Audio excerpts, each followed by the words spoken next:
is economic life. The Harappan people or the Indus people, they lead a very standard life. Point number one, we shall see that agriculture and agricultural technologies. Now, the first very important point that we have to know is that the Indus people, they live with the wheat and barley. That is the common agriculture that every Indus people, they did in the agriculture. And what are some of the technologies that we use by the Indus people? Now, example, oxen were used as the plows for the field. And we can also see that some of the terracotta models of plows were discovered or found at Pakistan, and some were found at Haryana. So these are some of the technologies the common people, the Indus people, were used during the time of the agriculture. The second point is domestication of animals. Now, the livelihood of the Indus people, they domesticate some of the animals like cow, like buffalo, sheep, goat, camel, etc. These are some of the animals that they domesticated by the Harappan people. And the third point, we will see that hunting and fishing is the most common part of the common people, especially the Indus people. That not only the fishing and hunting and fishing, but even the poultry farming were also practiced by the Indus people. The next point is the art and industry. Now we will see some of the points that the seals that with the archaeologists and the historians that they have discovered during the excavation, during the study. Some of the artifacts, the jewelry, some of the pottery that were sculptured in the stone, in the metal, the jewelry, the ivory making, and especially they were most common people, they were practiced about weaving and spinning. So industry, even the cotton textile were also produced, they were also exported to the other part of the country. The next one is point number 5 is trade and commerce. Now, as we have said in art industry, the textile, the cottons were also discovered, the cotton were also produced. Now, we have seen in the previous topic that during the construction, the building of the railway line between the Multan to Lahore during 1856 by the British government, during that time, they found an unknown types of burnt bricks or packed bricks. They were in large number, and millions of bricks were discovered. So the Harappan people or the Indus people were rich in rich in bricks, and not only they explored towards the part of India, but entire other part of the country they also exported the bricks. And the next point is weights and the measures. Now, there is no accurate weights and measure that was discovered by the historian or the archaeologist, but during the time the Indus people, they used the rope in order to take the measurement or the weight of the seals or any artifacts that they have produced. Like the smallest weight they use, the shape of the smallest weight is in conical in shape, whereas cubical in shape, and whereas the heaviest measurement is considered as a conical in shape. So these are some of the life of the Harappan or the Indus people. They did not live a very starving life, they did not live a very miserable life, but they lead a life of very comfortable and standard life. The life of the agriculture, the life of the small tools of agricultural technologies, the livelihood of domesticating the animals, their huntings, the art of industry, trade and commerce. With that, they lead a life of very comfortable and luxurious life. In the next slides, we will see the religions. During the study by the historian or the archaeologist, they did not find or they did not discover the accurate religion that they were practiced, any religions. But with the help of the seals, the Indus people that they were sculptured in the stone, be it in the metal, the historian or the excavators, they studied and they understood that mostly the religion they practiced, and some of the religion is still prevailing even in India even today. Now we will see that some of the sub-points here under religion, like cult of Mother Goddess, which is also known as Mahadevi. We will see the Mother Goddess in the seals in the sculpture. That it shows that most of the people believe that the Mother Goddess gives a life of energy towards the people. They consider this Mother Goddess as their religions, as their god. The second point is the worship of Shiva. Now we will see even in the picture, in the textbook, in the picture, that seal of Pasupati seal. In the previous topic we have discussed the worship of Shiva. Now this seal, here is the Shiva seated with a crossed leg, with the three heads and surrounded with the animals' horn headdress, and under the throne of the Shiva, the two tears were kept. Now we can see that it throws the light of the religions towards the Indus people, towards the Harappan people. So these are some of the pictures or some of the sculptures that were sealed, that were discovered by the archaeologists or the historian, and that shows that most of the historians believe that some of this religion is still exists today. Now the next point is animal worship. Now not only the domestication of animals, but even some of the animals they considered to be their own religion worship. How these animals were discovered, or the historian or the archaeologists, they discovered that animals were worshipped. Now that animals were sculptured in the stone or in the metal, they found or discovered in the pictographic seal, and they found that animals were also used as religious worship during that 5,000 years ago.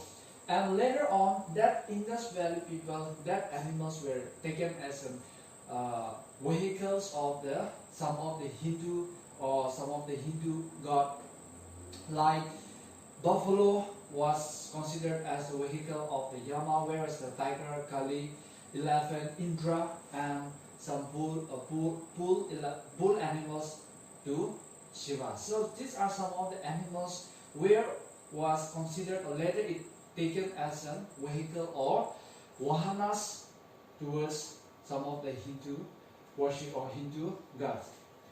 Now the next point is the worship of trees. Now even today we can see some of the places, some of the religions that believe the trees. Now Indus people, they kept the people tree as a sacred tree to be worshipped during the Indus Valley civilization. Now the next point is the worship of sun, fire and water. Sun, fire and water. So there was not exactly accurate about that, but even the sun lights Vatika and wheel indicates the worship of God by the Indus people during their excavation, during the study of the religions about the Indus people. So some of the writers or the historians suggest that the great bath at Mohenjo-daro was considered or was a temple of God River. Now the next point is, we shall see here is priest king. Now some of the priests, they perform or they considered as a political functioning, or some of the priests king, they perform the religious ceremonies. So these are some of the sub points that we will see, that how the people of Indus people, they worship in different style, and how this historian and the archaeologists try to study and discover about the religions of the Indus people. And we have come to the end of this chapter 1, like the end of the civilizations. How the end of the civilization, how this Harappan civilization slowly lost the life of the areas, the life of the people, the life of the civilizations. So we shall see some of the points here. Floods. Sudden occurrence of floods that changes the life of the civilization of the people. The area has been stopped. Some of the extension, some of the settlement of the areas, some of the civilization has been stopped. it doesn't continue it again. So the floods occurred and many people started to migrate from the Harappan civilization. The second one is we can also see the famines. There was scanty rainfall and the people started to migrate in the different areas in order to survive themselves.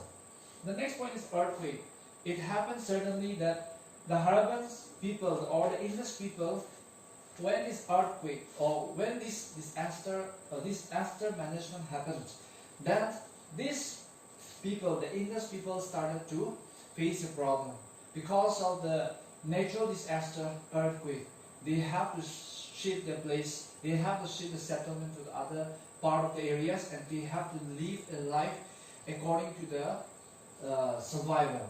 The next point we can see is changes in the course of the river Indus. So what here it says that changes in the course of the river Indus. Sometimes the heavy flood or sometimes the heavy rainfall, it occurs.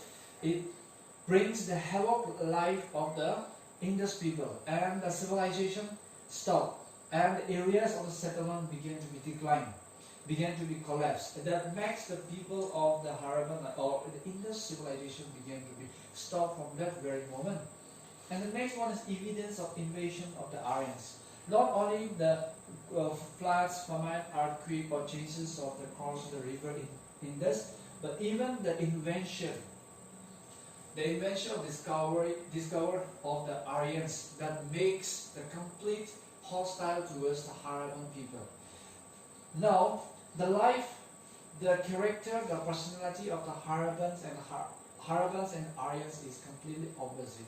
The Harappan people are gentle, they are peace-loving, whereas the Aryans are the warrior race. They were completely opposite to their character with one another. And the evidence of invasion of the Aryans is also one of the most important that decay or that stop the civilization, that brings the end of the civilization of the Indus people. And the last one is end of the Harappan state. So because of all those factors, because all these factors, the civilization, the development of the Harappan people began to shut down, began to stop. Because of the newly invented by the Aryans, because of the natural disasters like earthquake, famines, floods, course of the river changes towards the Indus people, all the civilization has stopped completely the development of the progressing of the civilization. So these are some of the factors that brings the end of the Indus Valley civilization. And the last point here is the legacy of the Harappan civilization. So what is this all about? Now we have seen that during the prehistoric period there is no any written records. The historian or the archaeologists did not find or they did not discover any kind of written records about the Harappan civilization. But with the help of the seal, with the help of the practice of the living standard, their social tracking differences, the economic lifestyle, the religious belief that they worship, by discovering all the seals, their pottery, the artifacts, all those identifying the artifacts of the Indus Valley people, this historian and the archaeologists discover. And what are the legacies, or what are the legacies of the Harappan civilizations, or what is the factors that left behind after the end of the Harappan civilization? Now, though the Aryans invaded the Harappans, but some of the cultures, some of the traditions were procured or the practice of the Harappan civilization. Now, example, even today, some of the religions are believing the trees, some of the animals, that these culture and traditions were inherited or procured from those Harappan culture. During the Harappan civilization, the people believed some trees, rivers, and some people believe in the rivers, trees, all those. And even today, they are part of India. Some religions worship towards trees, towards rivers, and that still exists. These are some of the legacy of the Harappan civilization. These are some of the culture that we are still practicing, and these are some of the culture we are still going on, or these are some of the culture and tradition that some or the other we are following. We are obtaining the culture and tradition that were practiced by the Indus people during their 5,000 years ago. So these are the stories, the first story of the cities, that is Harappan archaeology. So these are some of the topics, or this is the chapter of Harappan archaeology that comes under chapter 1. So this is the end of the syllabus of chapter 1.